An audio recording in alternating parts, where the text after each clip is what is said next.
in, but also that it's 5:03. So I want to use all of the time that we have.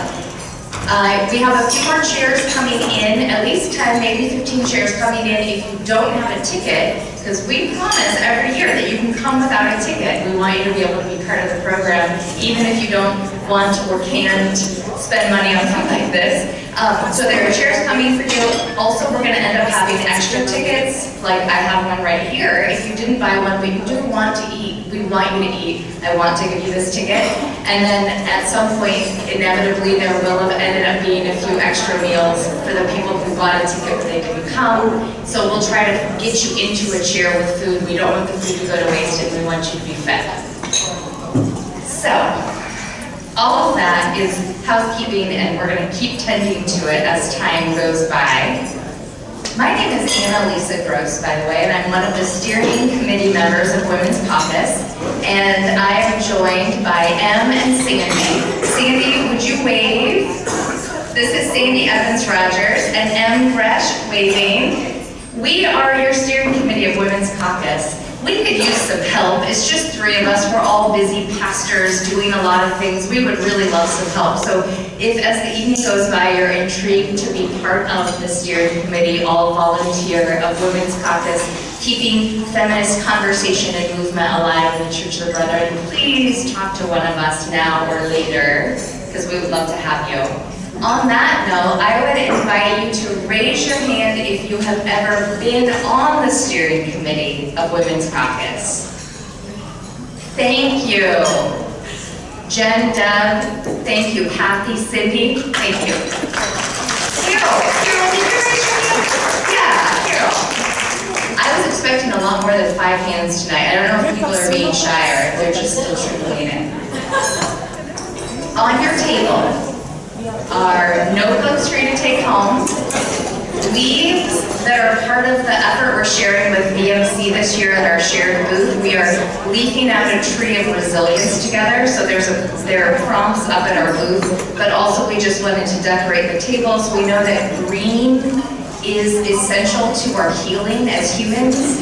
Like God designed this world in which we need other parts of creation to be okay and vibrant. So as we are speaking to trauma this evening, we wanted greenery even in the room with us. You can take the leaves with you. You can also take them back up to the booth and participate in the tree that we are leafing out together. It's going to be really important that we have as much time as possible for our speakers who each have such incredible wisdom to share. But today has been a really hard day. It's been a hard day here in our business, and it's also been a hard day with the full passage of the bill that's now made it through both parts of Congress.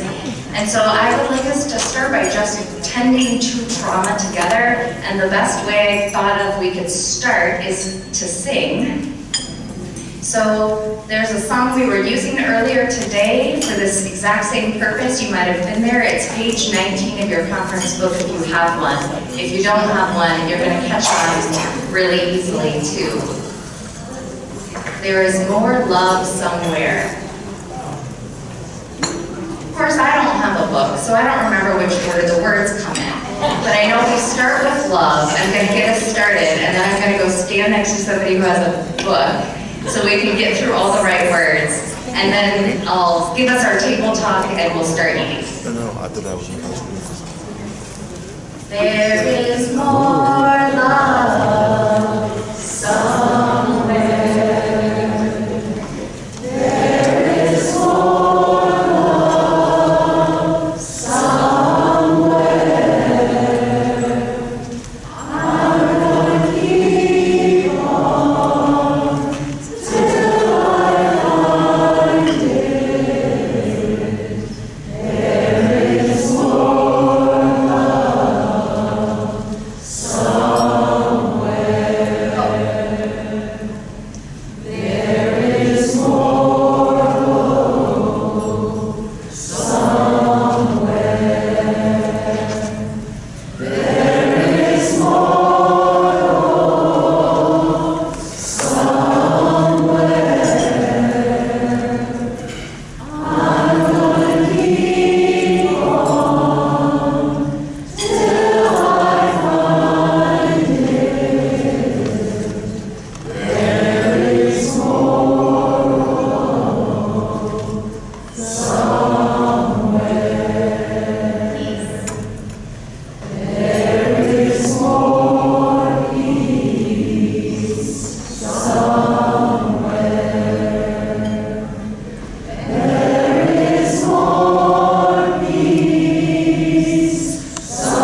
please ask each other, how are you? What has been hard for you? How are you coping? What support are you getting? Ask each other these questions. If your table feels too big for one conversation, then just find a way to divvy into smaller conversations and make sure that everybody's getting eye contact and support. And we'll have our prayer before we start the panel, so dive on into your salads.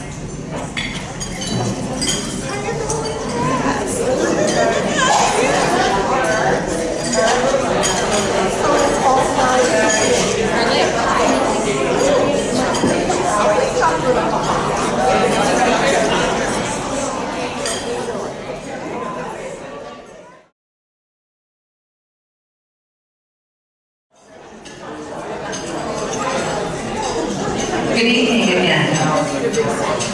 Keep eating, and we're going to get started. Before we do, let Mark settle. Let's pray.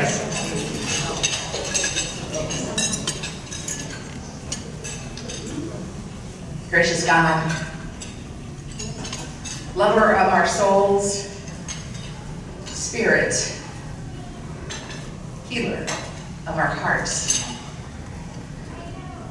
We are so grateful that we are here this evening, that we can share time, presence, stories together.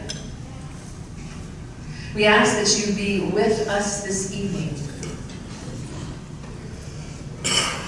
as in our rooms, in our convention,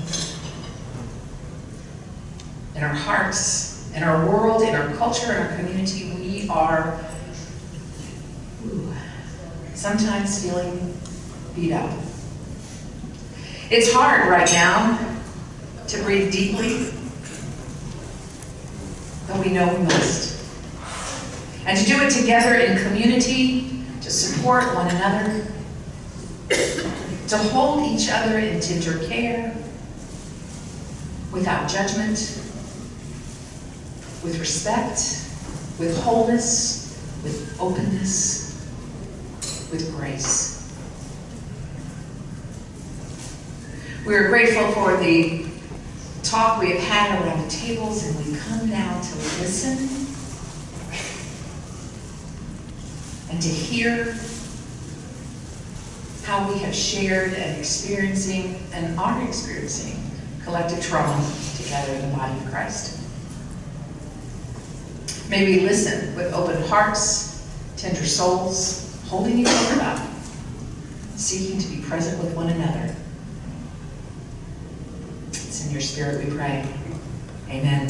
Amen. I am not going to make large introductions. I'm actually going to tell you that Denise and Laura and Sam and Jen and Lindsay are here tonight to share with us about trauma.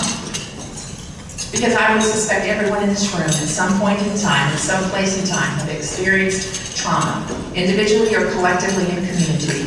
We wanted to be able to talk about that tonight. So they're each going to come and share with us. I invite you to listen tenderly and be gracious to those around you.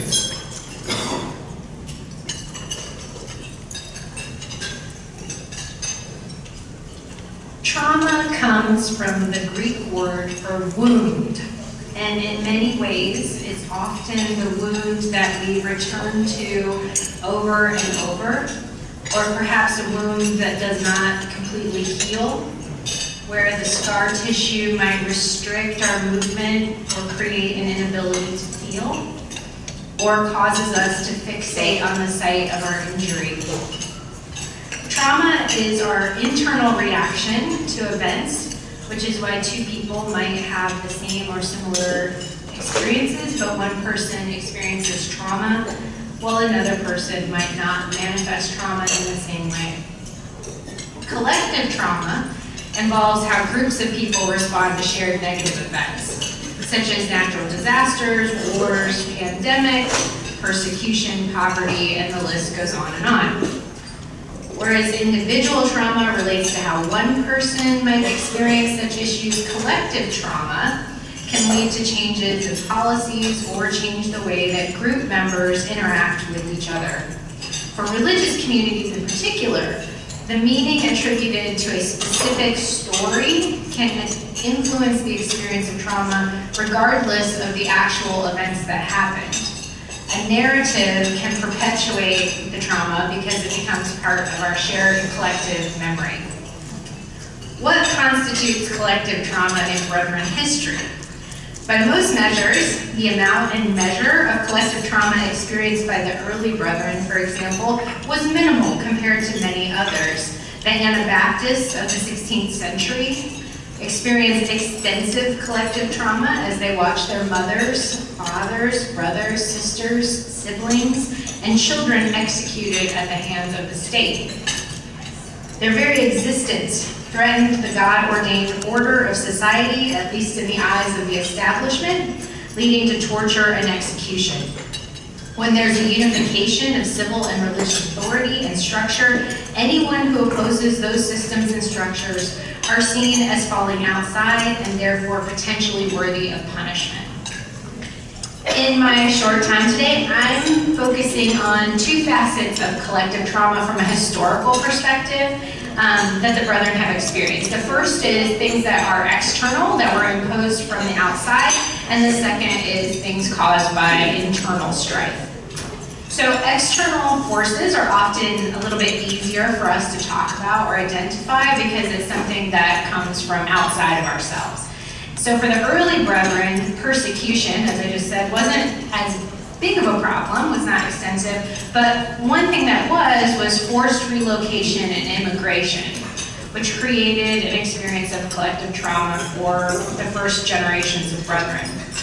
Well, the 30 Years' War concluded in 1648, ending the all-out war that had destroyed the whole of many German towns and villages, and the general desire for large-scale execution of dissident religious persons. Southern Germany, the electoral Palatinate, continued to experience ongoing warfare.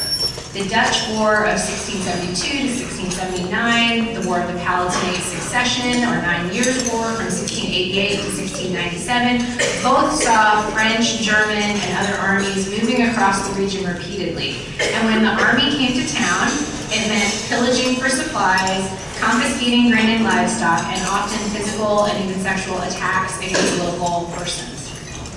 Thus, most of the early Brethren carried the trauma of having experienced the localized consequences of ongoing war. A young Alexander Mack had to flee to the hills outside of the town of Schriesheim in order to hide from invading military forces. Religiously, the Brethren were also immediately exposed as other when they began baptizing because of the cuius regio eis religio system, which dictated that the ruler chooses a religion for their region, principality, city, or whatever they ruled over, with the result that they could arrest, punish, expel, or execute anyone who fell outside of the established religion. Thus, the Brethren activities as outsiders to the system meant that they were liable to face imprisonment or banishment. Perhaps the most extreme case was Christian Liebe, who was sent as a prisoner to a galley ship. Collectively, all of the early Brethren had to relocate at one point or another, from Schwarzenau to Suhisterveen to Germantown, or from Marienborn to Krefeld to Germantown. Immigration then, as now, is often difficult and spurred on by usually devastating economic situations. It was never easy, and some of the results of their collective trauma are seen in the difficulty that they had in reestablishing a fellowship in America. It took them several years before they would even meet together again after they migrated. And their travel reports, which reveal that they watched some of their number die en route to America, and they talk about the grief of the people and places that they left behind in Europe. And once they arrived in America, Brethren continued as outsiders. They were not part of the established churches, and therefore were often perceived as outsiders, and particularly because they were German. For some, that experience of collective trauma bonded them closer together as a group going through hardships that were imposed by others, while others, it drove them to leave the fellowship and join with other groups that were more acceptable. An internal collective trauma experience can be seen in the Brethren divisions of the 1880s. Church divisions are not always traumatic, but the degree of the experience may be varied based on how closely it affects the communities that you're part of. Evidence for this shared trauma across various Brethren bodies is that it took 100 years before representatives from the major Brethren bodies began to gather again regularly. There were attempts to gather in the early 20th century, which all failed in the face of continued hurts, entrenched positions, and broken relationships. During the period of actual division in the 1880s, some congregations attempted to share their buildings between two groups that had just split from one another.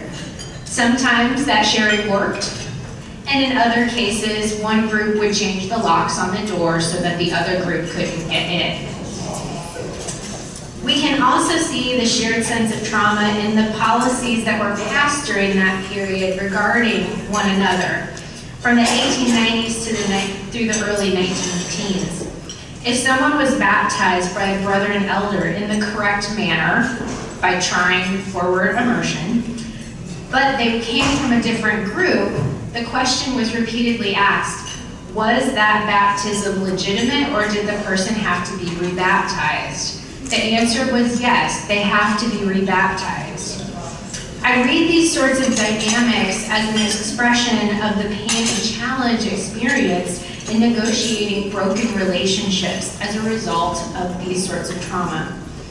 There are a lot of stories that we can look at from Brethren life. I picked a couple for my very short time tonight. If you come tomorrow to the insight session, or maybe if we have Q&A, we can talk about some other ones.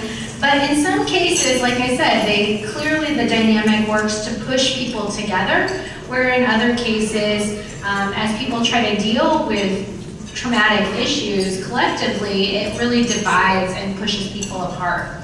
And so the stories that we ultimately choose to tell about these sorts of experiences are the way that we can either address or perpetuate the way that trauma affects us as a body of believers. Thank you.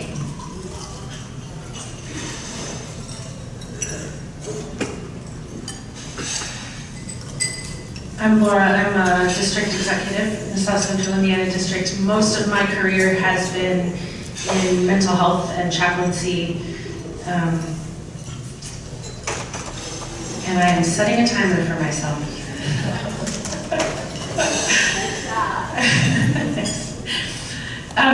So I'm going to talk a little bit about a theology of trauma that has been helpful to me, that I think can possibly be a helpful one to us as Church of the Brethren folks. Most of it comes from Shelley Rambo, the book Spirit and Trauma, with a little bit of Arthur Frank, wounded storyteller, thrown in, and maybe some other stuff. The question that Shelley Rambo asks is, what remains in the aftermath of trauma? With this understanding that trauma is in a sense, symbolically or actually, a world-ending event. It is an event that threatens the existential nature of the person, of the being. Perceived is what matters, right? And that could be physical, or again, symbolic, or some other world-ending kind of thing. So her question is, what remains in the aftermath of trauma? So she talks about a couple of theologians, mystics, Hans Urs von Balthasar and Adrian von Speyer. There will be a test later. And they trace a theology of Holy Saturday, which is not a space that we stay in very often at all in our communities. Good Friday, the world ends. Dreams die. The trauma haunts life. Easter Sunday, resurrection, new life. There's reframed or transformed hope and possibilities, but in between, there is a day. And for Shelley Rambo, that day makes all the difference. Because during that day, God is dead. There's a starkness to the powerlessness and the lack of meaning that is, though we would not wish it on anyone, it is its own hell. It is the experience in the aftermath of trauma. And we usually like to stay away from it because there's a contingency in that space that we would like, Christian Womaen says this in Bright Abyss, we would like the assurance that were we to fall into that kind of contingency, we would be able to get ourselves out of it. But we all know that that's not true. And so there is something very scary in embracing that kind of, not embracing, accepting that kind of contingency. The reality of that contingency. And so when we are on the outside of trauma, standing with somebody who is experiencing trauma, we are, almost all of us, too quick to close down to Easter Sunday. Her idea is that what remains in the aftermath of trauma, there is a slender thread that you can barely see. And in a sense it's fragile, but in a sense it is indelible. And that the Spirit is witness to that slender thread of what remains. And that our job, when we are people outside of trauma, our job is to bear witness to that witness. Our job is not to create meaning. Our job is not to try to fix. You all know this. Our job is not to close to Easter Sunday because the Spirit needs to trace that line. Arthur Frank talks about chaos narrative in those spaces where it sounds like an absence of meaning, but in fact it's a surplus of meaning. In fact, it's like static on the TV. And he studied Holocaust survivors and listened to interviews, and he found over and over again that the interviewers wanted to make meaning that the Holocaust survivors were not making, could not make. And so this imperative to bear witness, to stay, to accompany. Now, what's the imperative for the person inside the trauma? Well, if you are inside the trauma, you do what you can to survive. I think that's one. And you express in whatever way you can. The reality is that trauma messes with a sense of time. And so narratives that come from trauma have really disoriented timelines. And Shelley Rambo talks about the past haunting the present. So there's a disorientation there that, again, for people outside of the trauma, is very, very difficult to witness. We want the timelines. But inside trauma, the timelines disappear. There's also a body relatedness that gets disjointed, that maybe even can feel dangerous. And so I think in addition to witnessing,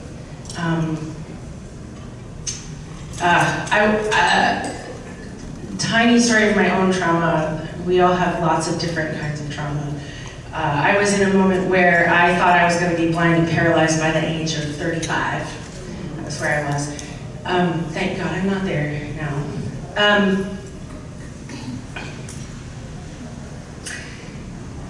I could not help but express, and everybody around me wanted me to be like, okay, are you okay? So I found myself trying to be okay for them. But I found two things: a person who could stay with me in the trauma, and I wrote 15 minutes. My rule was 15 minutes a day I sat down and wrote, and absolutely no edits. And I could only use present tense. because everything, even memories were coming back to me in terms of flashbacks. So that kind of expression is messy, it feels messy, but finding expression and finding this space of witness, and if you can't find it with a human being, God, I hope you can find it with a human being. If you cannot find it with a human being, the Spirit acting as witness, capital W, is a place you can go. So the women on Holy Saturday, what do the women do on Holy Saturday? They are tending to bodies, right? They are preparing to tend to bodies. The disciples on Holy Saturday, they're hiding, right? They're huddled together hiding, which is its own kind of trauma, or its own response to trauma. So I think in light of this theology of witness that I'm tracing, this stay in the moment of Holy Saturday, I think a few things arise here, that tending to bodies becomes very important. We're not real great at that in the Church of the Brethren. We're good at doing things with our bodies, but we're not necessarily good at tending to bodies. Sometimes we are. We're really good at bringing a hot dish. It's part of it, right? Telling stories, expressing, making space for expression that goes beyond words, because words get jumbled there, art, music, other things. To witness, which means to slow down for those who are outside the trauma. Resist imposing meaning. To trace what remains. With a very humble, waiting posture. And then to befriend contingency in ourselves so that we can befriend it, we can stay with it in others. The people who are quickest to impose meaning are the ones who are the most afraid of their own contingency, their own mortality. And so to the extent that we can befriend that part of us, that reality of our lives, to the extent that we can teach our congregations and others to befriend that, we can then create more space to stay with this in-between space. Stay with the hard stuff and allow discomfort of the paradoxes to do its healing and revealing work. A lovely pastor person recently said that we heal in layers. We are wounded in layers and we heal in layers.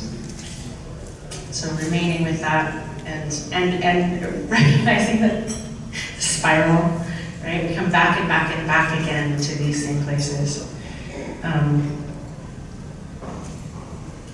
And then I think finding ways to tell new stories carefully, without imposing meaning, finding ways to trace the meaning that starts to arise.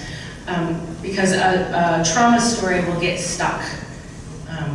And the person, the people, sometimes I wonder the denomination who ends up telling the same story over and over and over and over and over again. A healthy story is one that changes over time because it integrates things into it. A stuck story, a trauma story, often gets stuck and can't change. And then I think deep respect of each other's autonomy and agency is super important. As you all know, that's one of the things that gets taken away in trauma, is a sense of agency and autonomy. And so the ways in which we can come alongside without imposing help on each other. I also want to say that I didn't plan to say this.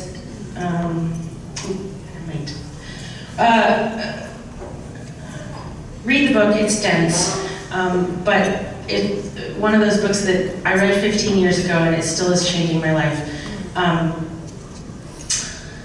Torture in the Eucharist. He says that torture, he studied the Pinochet regime in Chile. He says that torture is not intended primarily on the individual body. although it has disastrous effects on that. He says that torture is primarily intended upon the corporate body, making it so that we don't know who to trust, we don't know who we can tell our stories to, we don't know if anybody else has the same, we can't check signals with each other. And he ends up saying that the church could have been, and mostly was not, but in a few places was, a place of remembering, putting back together those stories, places of trust, places where people can engage with one another and put the body back together, the corporate body back together. That feels super relevant right now to me, and I don't know what that looks like going forward for us, but I think this kind of thing is imperative for us. So, thank you. I also will time myself. Let's see how it goes. Hello, my name is Jennifer. I am one of the pastors at Bridgewater Church of the Brethren and a current doctorate student at Garrett Evangelical Theological Seminary in Chicago, and that doctorate is in preaching, and so that's what I was asked to talk about. You've heard a bit about Brethren history, you've heard about theology. Now you're going to hear a preacher's perspective on what the heck we do with all of that when we stand into the pulpit on a Sunday morning. How many preachers are in the room right now? Great, y'all. Then you're going to know what I'm talking about. My doctorate is in liberative preaching and proclamation. And so one of the lenses that we're taught to look through is the lens of trauma. Because if we're going to preach liberation, if we're going to preach freedom for our people, we need to be aware of the things we carry with us. And trauma is something we all carry with us. One of the most influential books that I read in the trauma class I took for my degree was called Fractured Ground. I have it up here. It's by Kimberly Wagner. She writes from the perspective of preaching in the wake of mass trauma. So she's looking at mass trauma events, but she also talks about individual trauma. So that's, I'm going to be talking mostly from Wagner's perspective. Trauma is identified in so many different ways. You heard Denise talk about a couple of definitions and Laura talk about it. Kimberly Wagner's definition is, she understands trauma to be a blow or a wounding of the mind, body, and spirit that occurs when a destructive experience exceeds a person or community's resources to process that experience. So it is a blow or a wounding to the mind, body, and spirit, all three at once, that exceeds the person's ability or community's ability to process that experience. This is important for me to understand because this also indicates for us that trauma is something that can only be identified by the person or community that has experienced it. If someone tells you they've experienced trauma, they've experienced trauma. They've identified it, it's your job to believe them. The same with a community. So, when we stand in the pulpit to preach, there are two, I'm just going to talk about two postures that we can enter the pulpit in. One of those postures is understanding that everyone in the room that you're preaching to carries trauma. Everyone has different experiences of trauma from the full lives they have lived, whether they are 13 years old or 98 years old. Everyone has a trauma. And all those traumas are different from one another. And anyone in the room can be triggered or having their own thought patterns based on something you say from the pulpit. So that's a posture. That's just something I try to keep in mind when I stand up to preach at Bridgewater Church of the Brethren, is that I don't know what's in the room. And I think that's just a humble way to approach that, and to keep that in mind when creating sermons. I'll talk a little bit more about what that is a bit later. The other one is understanding that communities can experience trauma collectively. And that's what Kimberly Wagner talks about in preaching in the wake of mass trauma. There is like one trauma event that takes place that affects the whole community. I was thinking about examples of this when I was a pastor at Caucus Church of the Brethren.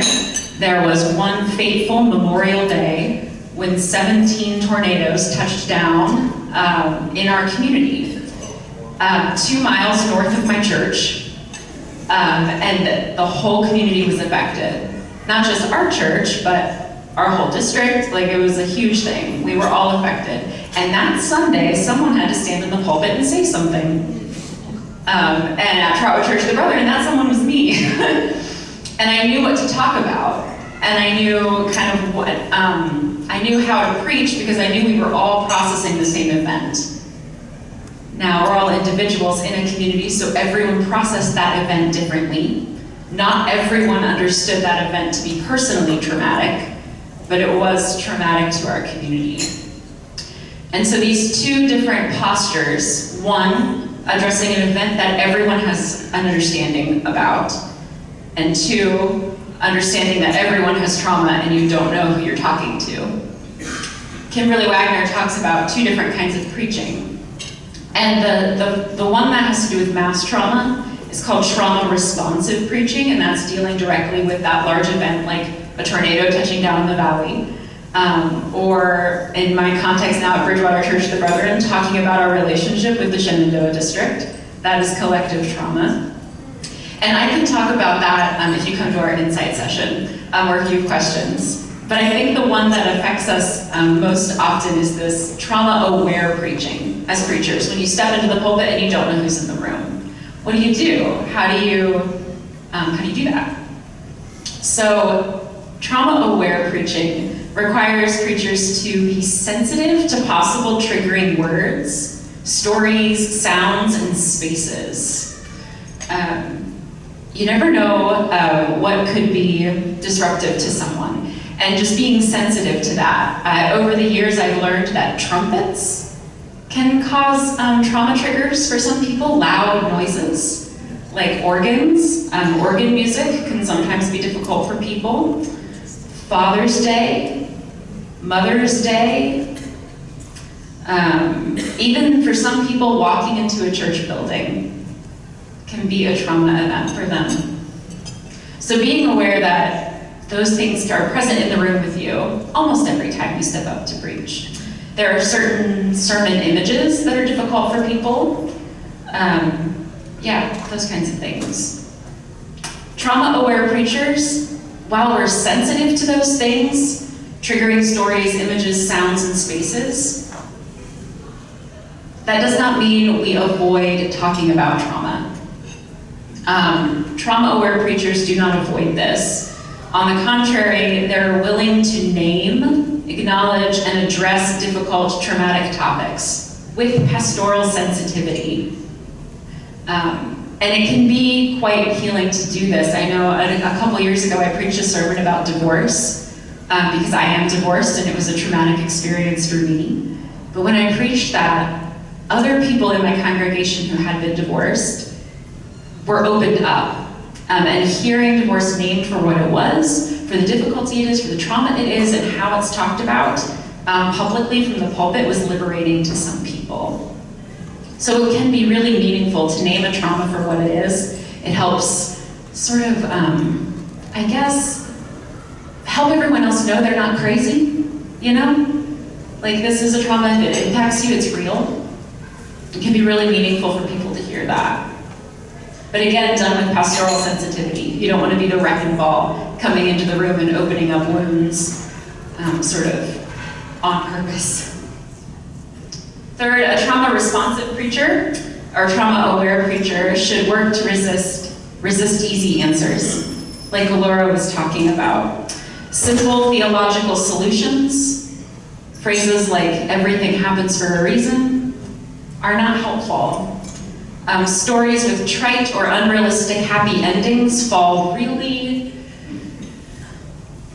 hollow on people experiencing trauma. And it is our instinct as preachers to provide closure and narrative endings, right? We want to put the bow on the story and make it all better and end with Easter, right? But for those who have experienced trauma, Easter's a long way off, and easy answers aren't true. And I think what's really important is that preaching one sermon will not solve the problems. And so trauma-aware preachers need to be aware that trauma care happens in the pulpit, but it also happens in the narthex, in the Sunday school room, at the potluck, in homes. And what is said, while what is said in the pulpit can reverberate out into the community, it needs follow-up. You can't just say something, drop a mic, and walk away. Trauma-aware preachers seek to nurture resiliency, too. So we're trying to give our congregations tools to bounce back, to navigate, to sit in Holy Saturday, and be kind and generous with one another as our healing happens, at whatever rate it does. So those are some pieces of advice, pieces of wisdom for preachers, and I know that's a lot to download into your brain right now, so I do recommend Kimberly Wagner's book, and I'm happy to talk to you about it more, what your experiences have been, how you have handled trauma from the pulpit. I'd love to hear that. Also would love to talk to you at our Insight session tomorrow.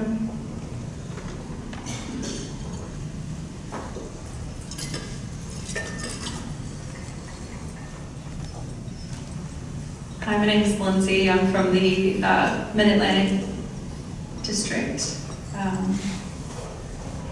I serve on the leadership team there, and I'm involved in different aspects of the district and congregations there. Growing up in the church and a conservative Army family, there were beliefs that I parroted when I was younger, which were short-sighted and hurtful. I was taught a black and white, polarized view that I've come to learn had nothing to do with God's inclusive world. I began struggling with my sexuality at a young age, around 10 years old. There was even a woman I fell in love with in high school, and yet I still denied to myself that I was queer. I have a friend from high school who I thought was obviously gay, and he would tell me that straight women don't look at other women like I do, but then we would get really angry with each other, even though we ended up being right. Once I began to understand myself, I still thought it was a sin and that I would go to hell.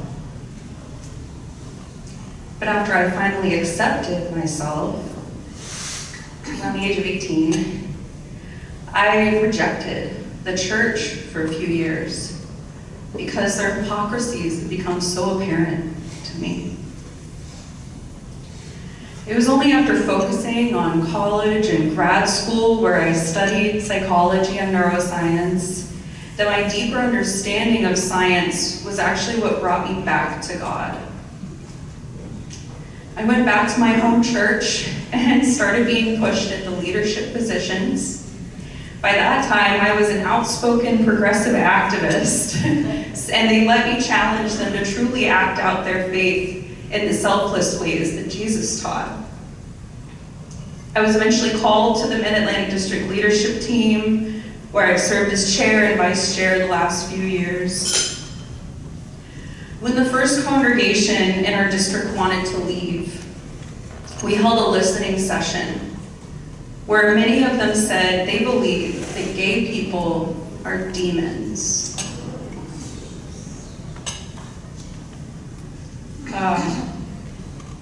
God gave me the strength to come out to them in this unsafe space, and I shared the struggle of my experience.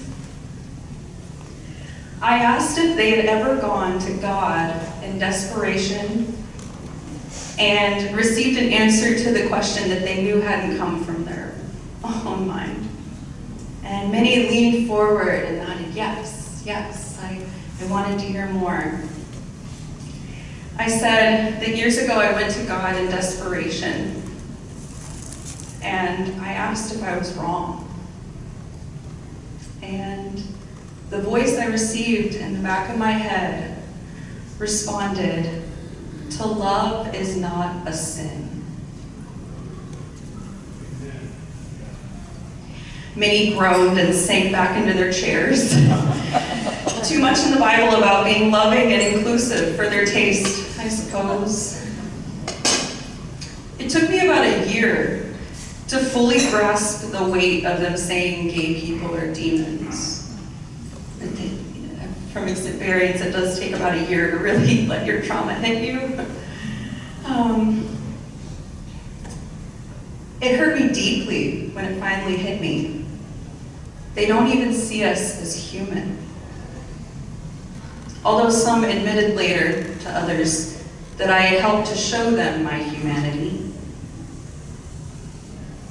We had other churches leaving the district that were so cruel to our district executives that they made straight, married, tenured pastors cry from their words, feel their spirit breaking, simply because they were loving and compassionate to the queer community. Another church said they would not even be welcome to come for Sunday service. I've come a long way in rejecting the internalized homophobia from my indoctrination. By accepting myself fully, God has now blessed me with the love of my life, a Pakistani Muslim woman who loves me deeper and more unconditionally than anyone ever has. She's come to church with me a number of times and enjoyed Sandy's sermons, as Muslims also believe in Jesus' teachings of love. Even though my church liked her, it was clear that some didn't fully understand. Whenever my best friend would talk about her now husband, they would show genuine interest and excitement. On the other hand, I often felt that my joy was simply tolerated. We even tried to go through the process to join the Supportive Communities Network, but even after receiving education about the diversity of God's beautiful creation, I endured traumatizing gaslighting during the official vote. So even though it technically passed, I vetoed it as board chair because it was clear we weren't a truly safe space. Then last Memorial Day weekend, my love surprised me by proposing. I was scheduled to be worship leader the next day, fourth Sunday of the month, every month. So during Joys and Concerns, after praying for our fallen soldiers who had earned us all of our rights, and for all the other prayers raised by our congregation members, I excitedly announced that we proposed. My small congregation fell completely silent in shock. After service, I ended up in a generic conversation about Western weddings, like say yes to the dress, but no one asked about our plans, which will be a fusion of our cultures. After most cleared out, I realized my mom had only come to awkwardly inspect the ring, and my dad left without saying anything to me. What had been one of the happiest weekends of my life suddenly dissolved into tears. Even looking back at last annual conference, one man during business session, I was delegate, not this year, one man during business session stood at the mic and told anyone opposed to the 1983 paper to just leave the church. And a Midwest pastor put me into the first panic attack of my life during a delegate table discussion about political violence. I wasn't sure if I would come back to conference this year. But then earlier this year, I had a feeling that God was going to call me for something, and I needed to say yes. And 2 days later, Sandy called, asking if I would be on this panel. Although discussing our trauma is hard, I know that this is a place of healing, and we can work to help bring an end to what I and others have endured. Today's passing of the queer-ease as my darling Reem has called them, has offered myself and others much needed relief and hope for a better way forward through this broken world. I pray for blessings for you all as you hear our stories and feel the Holy Spirit moving us in beautifully diverse ways.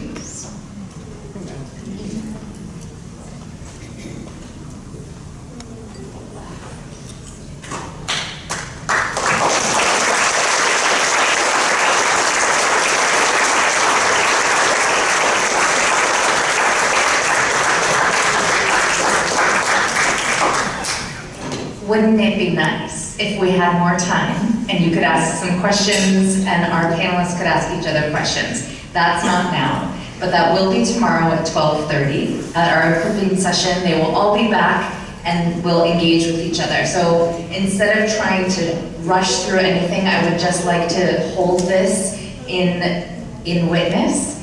I would invite you to put your hands on your own heart. You can do this with your eyes closed or open. If you have your eyes open, look at these 4 brave, wise women. If you're doing it with your eyes closed like me, just hold their faces in your mind and hold their stories in your heart, their insights in your heart. And I would invite us to do this breath prayer. As we breathe in, we are here. And as we breathe out, God is here. God is here.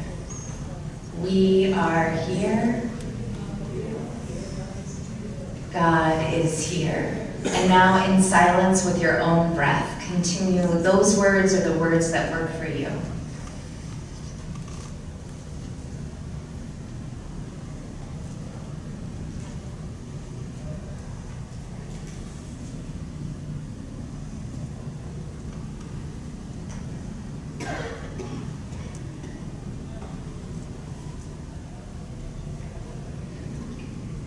This is a practice you can return to anytime you need it, in business, in whatever setting you're in, to breathe and know you are here and God is here.